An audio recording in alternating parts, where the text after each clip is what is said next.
आ,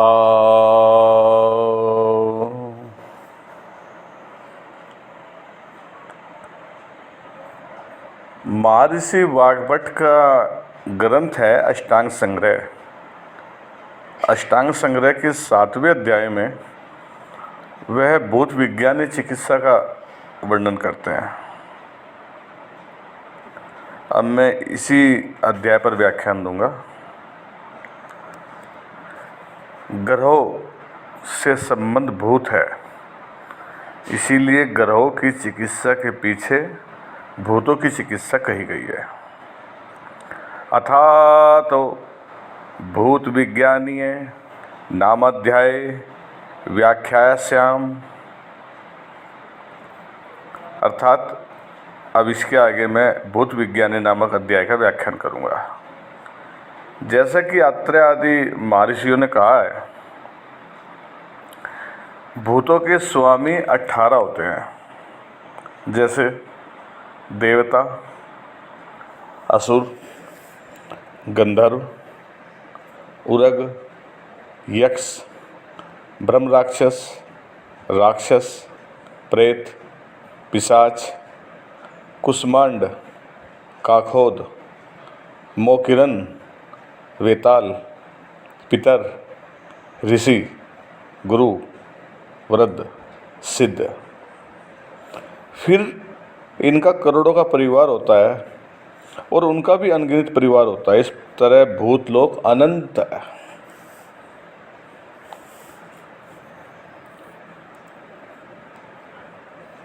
भूतों का परिवार मैंने बताया बड़ा होता है और भूतों के अधिपति शिव जी के परिवार की कल्पना की गई है। ये सभी प्राय आहार की चाह रखने वाले, आधी रात में विचरने वाले स्वभाव के, भयानक और मांस, रक्त और फैट यानी कि वसा खाने वाले होते हैं। और भी सुर आदि जो हमने 18 भूतापति कहे हैं, ये इंद्र, बलि, चित्ररथ, वासुकी, कुबेर आदि ये सब नहीं है, अपितु इनके ही पास रहने वाले, इनके संसर्ग वाले, इनके स्वभावशील आचार वाले, इनके कर्म का पालन करने वाले हैं, लेकिन इनसे भिन्न है। इनके पास रहने से इनके स्वभाव और आचार में के कारण इनको ये नाम दे दिया गया। यानी कि जो भूतों का नाम मैंने लिए उसमें यदि कुबेर का नाम आया या वासुकी का या इंद्र का आया तो वो सब उनके साथ रहते हैं, वे नहीं है, इसका अर्थ ये नहीं है।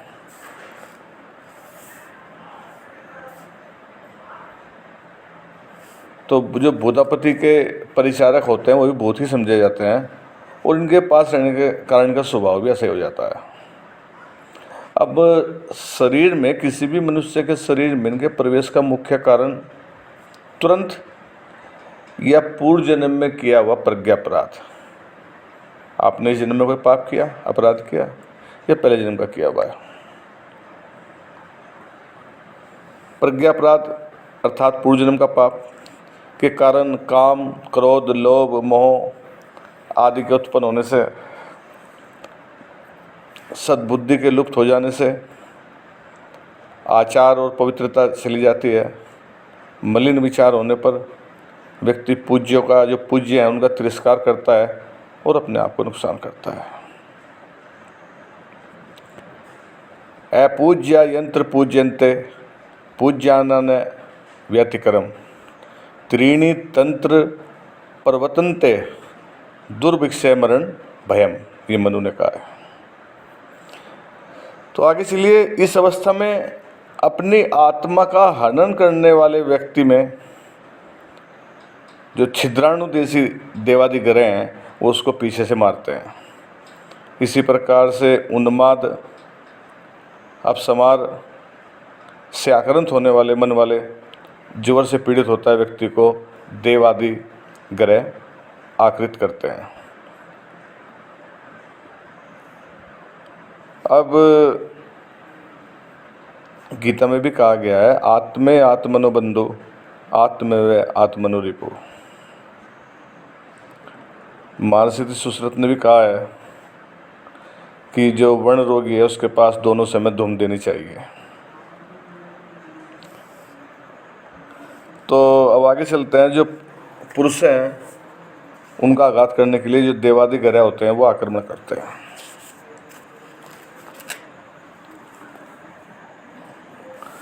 अब इसी के साथ साथ चरक संहिता का वर्णन करूंगा। चरक संहिता के अंदर जो इसका कारण बताया है उन्माद रोग का, उन्होंने कहा है कि विरुद्ध भोजन करने से उन्माद रोग उत्पन्न होता है। इससे मानसिक और शारीरिक दोनों कारण बताए हैं। इससे भय और हर्ष से मानसिक आघात होता है। यदि द्वेष, काम, क्रोध, लोभ, मोह आदि बढ़ जाए तो मानसिक विकार उग्र हो जाता है, मन क्षुब्ध हो जाता है। इससे उन्माद रोग उत्पन्न हो जाता है। इन सब कारणों से व्यक्ति का मन दुर्बल हो जाता है और उसके शरीर में बुद्धि मोहित हो जाती है। ये जो मैंने बताया आपको, ये चरक संहिता के अनुसार कारण बताया। अब मैं दोबारा फिर अष्टांग संग्रह पर आ जाता हूँ।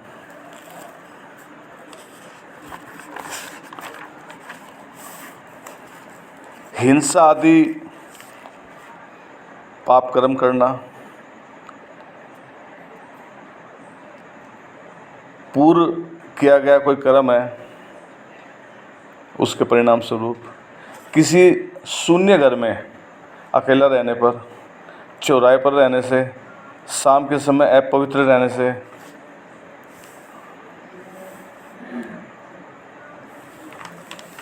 और जी अष्टमी, चतुर्दशी, अमावस में अपवित्र रहने से, स्त्री का सेवन करने से, जो स्त्री रजस्व वाला है उसके साथ संसर्ग करने से, शास्त्र के निषिद्ध कोई काम है उसे करने से, आपने कोई नियम या व्रत लिया है और ब्रह्मचर्य का भंग कर दिया है उससे, या देश के या कुल के विनाश के समय, या चंद्र ग्रहण या सूर्य ग्रहण के समय, या स्त्रियों में जब प्रजनन होता है उस समय, नाना भूतों का अपवित्र अवस्था में स्पर्श करने से, जब कोई ब्लीडिंग हो रही है उस समय, अपवित्र या असंयमित अवस्था में मंदिर में जाने पे, मांस, मधु, गुड़, तिल, मध के झुट्टा खाने पे, नग्न होने पे, रात्रि के समय नगर, चौराया, बगीचा, शमशान में जाने पे, ब्राह्मण, गुरु, ब्राह्मण का अर्थ विद्वान, ध्यान रखना हमेशा, जाति से कोई मतलब नहीं है, कोई भी विद्वान है, गुरु, देवता, सन्यासी आदि जो पूज्य हैं उनका तिरस्कार करने से देव आदि ग्रह आक्रमण करेंगे। आक्रमण करने का उनका ढंग क्या होगा? देव और असुर ये ग्रह देखने मात्र से, बस वो देखेंगे, देखने मात्र से आपके मन में विकार उत्पन्न हो जाएगा। जो गंधर्व होगा वो आपको स्पर्श करेगा, जो सर्प होगा वो शरीर में प्रवेश कर जाएगा, सर्प ग्रह भी होते हैं। जो यक्ष होगा वो अपनी गंध आपको सूंघाएगा, और जो राक्षस होगा वो चढ़ जाएगा, चढ़ कर जाते हुए, चलते हुए। जो पिशाच होगा वो राक्षसों की भांति चढ़ जाएगा चलते हुए, और जो पितर होंगे वो अपना रूप दिखाएंगे, और ऋषि, गुरु, वृद्ध और सिद्ध ये साफ देख के आपको आक्रांत कर देंगे।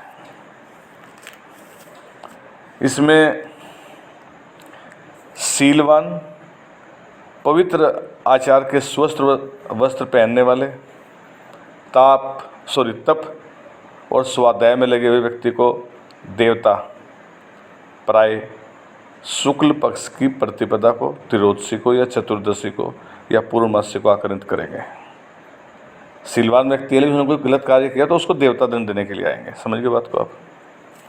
क्रोधी, अभिमान, कुल का रूप का गर्व करने वाले व्यक्ति को असुर आकृत करेंगे, और उनका समय होगा कृष्ण पक्ष की द्विरोदशी या त्रियोदशी या संध्या काल में आकृत करेंगे। और जी नाचने, गाने, बजाने में रत, गंधमाला वस्त्रों में प्रसन्न रहने वाले, या पर स्त्रियों का गमन करने वाले स्वभाव वाले या पवित्र आचरण व्यक्ति को जो गंधर्व होते हैं वो आकृत करते हैं, और ये प्राय चतुर्दशी को, अष्टमी को, द्वादशी को और चतुर्दशी तिथि में आक्रमित करेंगे। ये मैं सबका अलग बता रहा हूँ। देवता का पहले मैंने बताया, फिर मैंने सांप का बताया, असुर का भी बताया, और मैं गंधर्व का भी बता रहा हूँ, बताया मैंने आपको।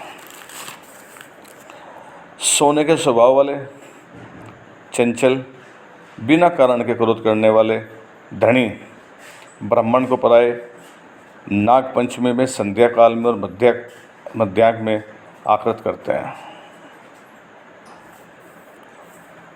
और जी सतबल अर्थात मनोबल, रूप, गंधर्व, धन, शौर्य से युक्त, माला, हास्य का शौकीन, बहुत बारीकी छांटने वाले, बहुत बारीकी से कमीज निकाल लेंगे, तर्क वितर्क के स्वभाव वाले व्यक्ति को पराई यक्ष वो शुक्ल पक्ष की सप्तमी या एकादशी को आकृत करेंगे।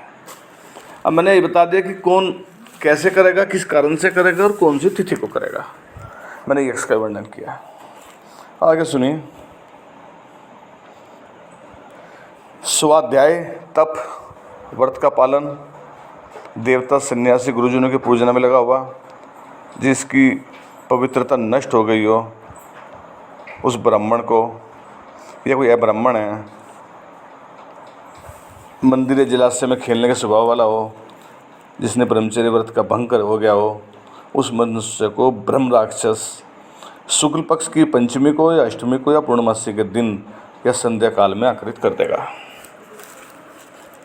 अब मैंने आपको ये ब्रह्म राक्षस का बताया। अब आगे सुनिए। राक्षस कौन किस पे करेगा? कमज़ोर मन वाला, छली, चोर, लालची, हठी, मनुष्य को पराये राक्षस, पिशाच, ये जो हैं द्वितीय को, तृतीय को, अष्टमी को आकृत करेंगे। कोई झगड़ालू होगा, मद्यपान के स्वभाव वाला होगा, शराब पीने वाला, निंदा करने वाला होगा, कठोर बोलने वाला होगा, बहुत खाने के स्वभाव वाले व्यक्ति को प्राय राक्षस ये कृष्ण पक्ष की नवमी को, द्वादशी को तिथि में और रात में आकृत करेगा। अब पिशाच का बताता हूँ। झूठी गवाही देने वाला होगा, दूसरों को सताने वाला होगा, इन व्यक्ति को पिशाच चतुर्दशी में आकृत करेगा। अब आगे सुनिए। माता पिता, गुरु, वृद्ध, सिद्ध, आचार्यों की सेवा करने वाले को पितर पराय दशमी और अमावस्या में पीड़ित करेगा। कौन करेगा? पितर। इसी प्रकार के पुरुषों को गुरु, वृद्ध, सिद्ध प्राय षष्ठी को और नवमी को आकृत करेंगे। इन तिथियों में स्नान, पवित्रता, एकांत सेवन, धर्म, शास्त्र, वेद, काव्य में कुशल व्यक्ति को ऋषि होंगे वो आकृत करेंगे। मैंने पहले बता दिया था कि मैं देवता की बात कर रहा हूँ, ऋषि की बात कर रहा हूँ, तो वो सब असली में नहीं है, वो उनके साथ रहने के कारण उनके स्वभाव के हो गए। और मैंने ये बताया कि इनका लोक अनंत लोक है इनका। सुर असुर आदि के आक्रमण करने की इच्छा होने पर ये पूर्ण होते हैं, जैसे कि देवता, ब्राह्मण, तप, ये स्त्रियों को मारने की इच्छा से उत्पन्न होते हैं।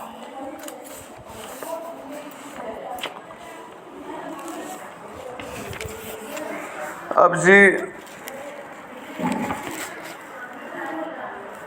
आगे बात करेंगे हम देवग्रह। देवग्रह से यदि कोई व्यक्ति आकृत हो जाएगा तो उसके क्या लक्षण होंगे?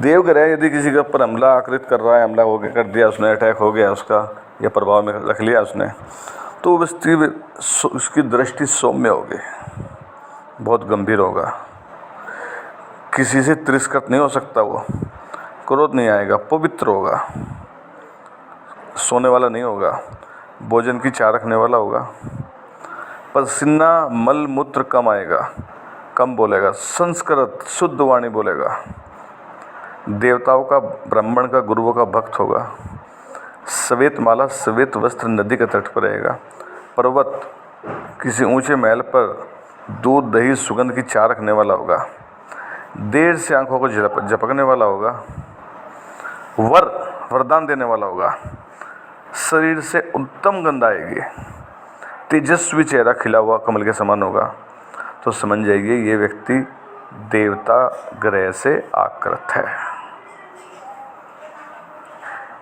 अब आप आगे आ जाइए। सांड के समान बोलने वाला, डकार लेकर बोलेगा, मुख और आंखें तेजस्वी होंगी, ओजस्वी, स्वरस, सब कुछ कहने वाला व्यक्ति ईश्वर से आकृत होगा। ईश्वर वो भी ग्रह है, ईश्वर नहीं है, परमात्मा नहीं है, लेकिन उसके साथ रहने वाला वो ईश्वर नाम से बताया गया। तो संभवतः ईश्वर शब्द यहाँ पर महादेव जी के लिए कहा गया है। मेघ के समान गर्जन करेगा, विद्युत और वृष्टि के समान वाणी बोलता हुआ जो होगा मनुष्य, वो इंद्र से पीड़ित होगा। और वाणी में ही सबको धन देने वाला, कर्म से धन नहीं देगा, वाणी में कहेगा चल तुझे 1 करोड़ दे दिए, तुझे 10 करोड़ दे दिए, वाणी में बोलेगा। दंतों से काटता हुआ व्यक्ति ये कुबेर ग्रह से आकृत होगा। और कोई सुर आसव के समान गंध वाला होगा, लकड़ी, तिनका, रज्जू आदि के पासों से सबको मारने वाला मनुष्य वरुण इस ग्रह से आकृत होगा, वरुण। अब आगे सुनिए। कुटिल दृष्टि, दुष्ट स्वभाव, क्रोधी, असंतोषी, शरीर से पसीना चुराओ, देवता ब्राह्मण गुरु से द्वेष करने वाला, न डरने वाला, अभिमानी, कुर, व्यवसायिक काम में लगा रहने वाला, अर्थात वो खाली नहीं बैठने का, कुछ ना कुछ करता रहेगा। और ऐसे बोलेगा मैं रुद्र हूँ, इंद्र हूँ, उपेंद्र हूँ, स्कंद हूँ, विशाखा हूँ, ऐसे वचन बोलता हुआ, विकृति वाणी बोलता हुआ, अचानक बिना कारण के हंसने वाला, सुरा अर्थात शराब और मांस की चाह रखने वाला, दांत और नखों से दूसरों पर चोट करने वाला मनुष्य असुर ग्रह से पीड़ित होता है। आगे चलिए। अपने आचार का पालन करने वाला, प्रसन्न चित्त, शोभान गंध वाला, थोड़ा कर्म करने वाला, नाचने गाने में रत, मुख से बाजा बजाने वाला, सीटी बजाना, बाग नदी किनारे को पसंद करने वाला, लाल वस्त्र और स्नान माला, धूप, अन्नपान, श्रृंगार, ये सब गंधर्व, वो गंधर्व होगा। गंधर्व रस लेने वाला, इसको पसंद करने वाला व्यक्ति समझ जाइए कि ये समय गंधर्व ग्रह से पीड़ित है। इसमें भी सिर को ढूंढता हुआ झगड़ालू, हठवश जागने वाला, पढ़ने हंसने वाला व्यक्ति, वो हसन गंधर्व से पीड़ित होता है। हसन गंधर्व बोलेंगे उसको। आगे आ जाइए। क्रोधी, दिन रात गहरी सांस लेता हुआ, धूप से घबराने वाला, लाल आँख, स्तब्ध दृष्टि, जिह्वा को चलाता हुआ, होठ के किनारे जीभ चाटता हुआ, नीचे मुख करके सोने चलने वाला, टेढ़ा चलने वाला, बिलगड्ढे को देख के सांप के समान सीधा खड़ा होने वाला, बादल, जल प्रताप, दुर्दुबी के शब्द से प्रसन्न होने वाला, दूध, गुड़, घी, मधु, स्नान माला को चाहने वाला, शरीर को सजाता हुआ, दांतों से काटने के स्वभाव वाला, जल में घुसकर निकलने की इच्छा न करने वाला व्यक्ति उरग अर्थात सांप ग्रह से पीड़ित होता है। मैंने शुरू में उरग बताया था, इसका अर्थ सांप है। आगे चलिए। यक्ष ग्रह से पीड़ित व्यक्ति, बिना कारण के रोता रोता हंसता हुआ, बिना कारण के रोता रोएगा और हंसेगा, नाचना, गाना, पढ़ना, कथा, कहानी, खान पान, माला, धूप, गंध, लाल वस्त्रों को पसंद करता है, आंखें लाल, डरी हुई, बेचैन है, जल्दी अभिमान पूर्वक मस्त हाथी की चाल चलता है, वस्त्र की छोर को पकड़े रहता है, चलते हुए उसके हाथ हिलते हैं, बहुत बोलता है, स्त्री का काम ही होता है, शराब और मांस का प्रिय होता है, शस्त्र उठाए हुए युद्ध के लिए शस्त्र को ढूंढता हुआ, अचानक किसी वस्तु की खोज करता हुआ, घबराने वाला, अति बलशाली, प्रसन्नचित्त, संतुष्ट, थोड़ा सा क्रोध होता है, क्षणिक क्रोधी होता है, किसके लिए क्या दूं ऐसा कहता है, शोभन गंध वाला, तेजस्वी, ब्राह्मणादि और वेद का तिरस्कार करने वाला, एकांत में बातचीत करने वाला, ये होता है यक्ष ग्रह।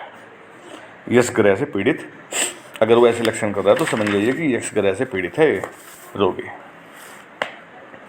इसमें भी मणिसर से ग्रहित व्यक्तियों को रोमांच होता है, मणिसर बोलते हैं उसे, ऊपर की ओर देखता है, आंखों में प्रसन्नता झलकती है, कुल कठोर बहुत गर्जना करता है।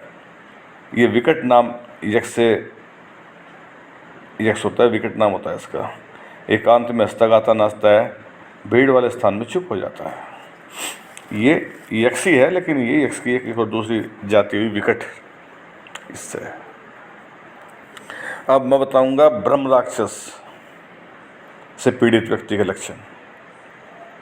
हंसता है, नाचता है, क्रोधी, दौड़ने वाला, देवता और ब्राह्मणों से वैध द्वेष रखता है, मंत्र वेद शास्त्र कहने वाला होता है और अपने को लकड़ी से शस्त्र से मारता है।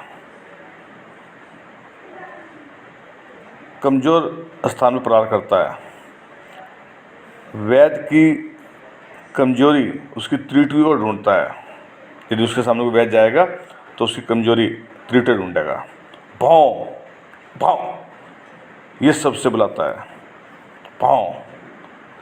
और ऐसे बोलेगा अरे अरे रे अरे अरे, ऐसे सबसे सबको संबोधन करेगा। कठोर बोलता है, चेष्टाएं भयानक होती हैं, जल्दी जल्दी चलता है।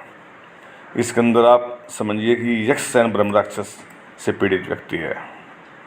और जो विकृत स्वर में बोलता है, डराता है, ब्रह्मवादी होता है, शुद्ध वाणी बोलता है और पानी बहुत मांगता है। तो जो मैंने पहला बताया वो ब्रह्म राक्षस वाले लक्षण थे, और जो मैंने अब बताया यह है यक्षसेन ब्रह्म राक्षस। यक्षसेन ब्रह्म राक्षस कौन हुआ? जो विकृत स्वर में बोलेगा, डराएगा, ब्रह्मवादी होता है, शुद्ध वाणी बोलता है, पानी बहुत मांगता है। तो ये समझिए है तो ब्रह्म राक्षस, लेकिन ब्रह्म राक्षस का एक और दूसरा पार्ट यक्षसेन ब्रह्म राक्षस होता है। अब यदि राक्षस ग्रह से कोई पीड़ित हो गया तो उस व्यक्ति के क्या लक्षण हो गए? क्रोध युक्त दृष्टि, भौहें का ऊपर चढ़ाया हुआ, भीषण चेहरे का, जल्दी दौड़कर चलता है, शब्द करता है, जोर से वेग के साथ चोट करता है, सोता नहीं है, रात को घूमता है, अन्न से द्वेष रखता है, भोजन न करने पर भी बहुत बलवान होता है और भोजन देखकर हंसता है, निर्लज होता है, बहुत सूर होता है, वीर यानी कि क्रोधी, अप्रियवादी होता है, मैला होता है, स्त्री की, शराब की, मांस की पसंद करता है, मांस की, रक्त मांस की माला भी पसंद करता है, रक्त मांस को देखकर होठ चाटता है, दीन, शंकाशील, दौड़ता फिरता है, बिना कारण के हंसता है, रोता है, गाता है, नाचता है, बिना मतलब के बोलता है। इसमें भी विशाखा से पीड़ित मनुष्य कठोर रूप का होता है। ये विशाखा वाला राक्षस हुआ। भूमि पर प्रहार करता है, बिना कारण के रोता है। अब आगे एक और नाम बताऊंगा, इसमें एक और राक्षस है संगम राक्षस। संगम राक्षस से पीड़ित जो मनुष्य होगा उसका स्वर टूटा हुआ होगा, भर्राया हुआ होगा, अंगों को तोड़ता मोड़ता अंगड़ाई लिया होगा, जीभ चाटता रहेगा, जप माला से जाप करता है, बार बार सफाई, हाथ मुंह पाँव धोता है। अब इसके बाद एक और होता है विद्युत माली राक्षस। उससे पीड़ित व्यक्ति मेघ या विद्युत न होने पर बहुत क्रोध करता है, चारों ओर जलवृष्टि हो रही है ऐसा मान के वस्तु को ढकता रहता है। फिर एक और होता है इसके अलावा विरूपाक्ष, ये भी राक्षसी है। इससे पीड़ित व्यक्ति यह कच्चा मांस खाता है, मूली, अपूर, मनुष्य कच्चा मांस खा जाता है, मांस मांगता है। इसकी जो छवि होती है वो रुक्ष होती है। अब मैंने आपको राक्षस कई प्रकार के बता दिए, ब्रह्म राक्षस के कई सारे पार्ट बताए। अब मैं आऊँगा पिशाच। जो पिशाच से पीड़ित होगा वो मनुष्य अस्वस्थ मन होगा, एक स्थान पर नहीं बैठेगा, दौड़ता है। स्त्री, नृत्य, गीत, हंसना, झूठा, शराब, मांस और शून्य घर को पसंद करता है।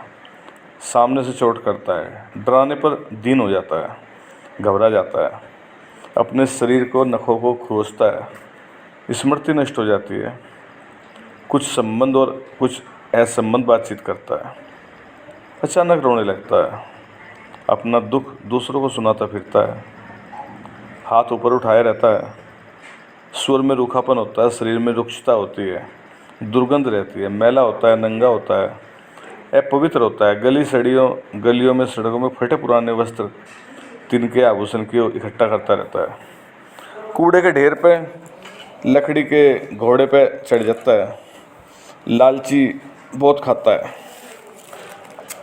लालची भी होता है, खाता बहुत है। इसमें भी भोजन को देख के हंसने वाला, बिना शोर के चिल्लाने वाला, सदा डरा हुआ मनुष्य, कसमल पिशाच होता है, उससे पीड़ित होता है। सब शरीर को कंपन होता है, इधर उधर दौड़ता हुआ, दूसरों को डराता हुआ मनुष्य, ये कुश वाले पिशाच से पीड़ित होता है।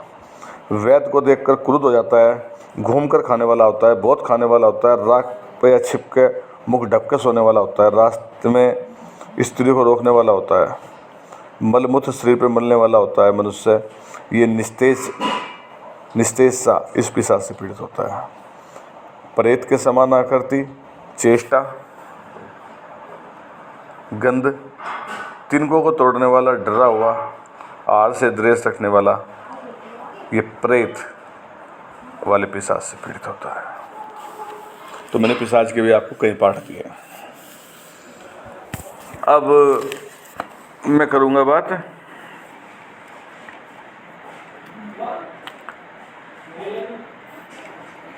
कुष्मांड भी मैंने बताया एक आपको। इसका है बहुत बोलने वाला होगा, कठोर वाणी होगी, रुक कर देर से चलने वाला होगा, काला शरीर होगा, सुज्जे लटकते हुए उसके अंडकोश होंगे। यह है कुष्मांड।